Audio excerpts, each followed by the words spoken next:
kesukaan Piko. Lalu pergilah Ruru menjenguk dan menghibur hati Piko. Pada sore harinya, Ruru baru ingat, sore ini dia bersama ibu berencana membeli baju baru. Dia berencana membeli baju baru menggunakan uang celengannya. Apakah Ruru menyesal? Tidak. Penasaran? Yuk kita baca bersama-sama, mendengarkan melalui cerita Ruru ini. Kamu akan diajak senang berbagi. Hal yang terbaik adalah berbagi tawa. Bersama siapa? Bersama teman-teman. Buku ini dibuat di Surabaya Mei 2009 oleh Ibu Sutriyati. Ya, pada siang itu, sepulang dari sekolah, Ruru berencana memecahkan celengannya. Duduk dan di depan celengan ya? Ya. Lihat kan? Baik. Tadi di sekolah, Ruru mendengar Piko terpeleset dan patah kakinya. Ya, ini si Piko, dia sedang duduk beristirahat di rumahnya ya. Lihat ya. Nah, kakinya diperban karena tadi katanya kakinya kenapa? Patah. Baik. Nah, Piko belum bisa sekolah. Piko harus istirahat. Ruru hendak menjenguk Piko. Apa yang jatuh? Celengan milik siapa? Celengan milik Ruru. Ruru memecahkan celengannya.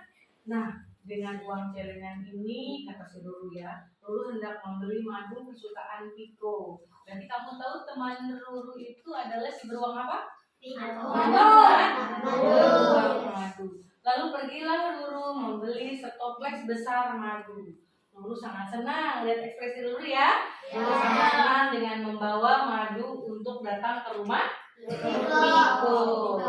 Piko sangat gembira, dipeluknya Ruru. Ya, Ruru langsung dipeluk begitu Piko melihat Ruru datang menjenguknya, apalagi dengan membawa madu. Piko mencicipi madu pemberian Ruru. Terima kasih Ruru. Ini madu yang manis, semanis hatimu. Ya.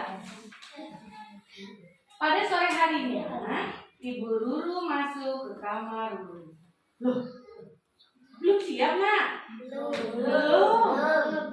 Sore ini kita akan pergi ke pasar swalayan.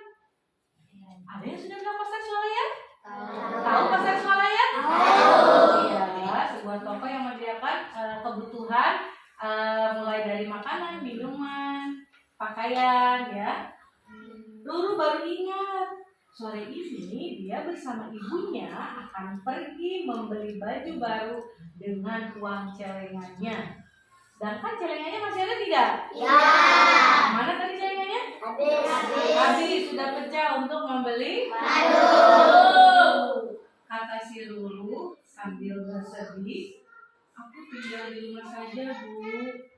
Uang celenganku sudah habis. Terus untuk keperluan apa?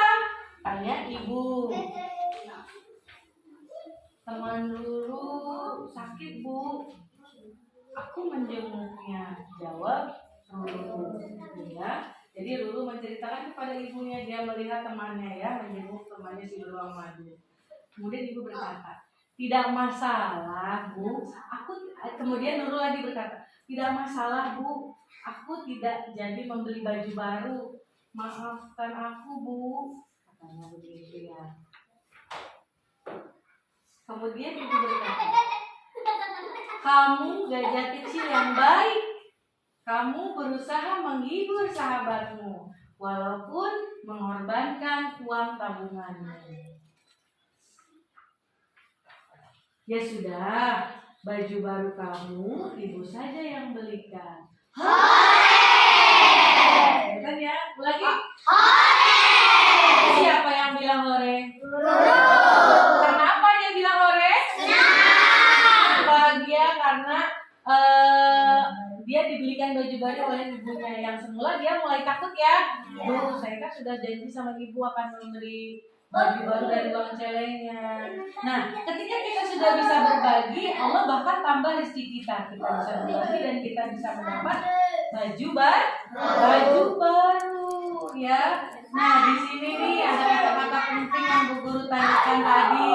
Swalayan itu adalah pelayanan sendiri oleh pembeli karena perusahaan tidak menyediakan pramuniaga. Jadi kalau kita beli ke suatu toko, kita melayani sendiri dan membayar ke kasir, itu namanya tokonya swalayan. Kalau pasar swalayan itu tokonya itu yang menyediakan atau menjual segala kebutuhan sehari-hari, bahan makanan, minuman, susu dan barang-barang kebutuhan lain. Ya, di sini si Lulu masih membaca buku. Di belakang ada biodata. Biodata ini biodata siapa? Biodata penulis yang menulis buku ini, ya. Di sini dia juga adalah salah satu penulis dan penulis komik dan buku cerita anak. Coba Bu Guru mau tanya dulu nih. Ada berapa tadi tokoh dalam cerita ini? Tiga siapa saja?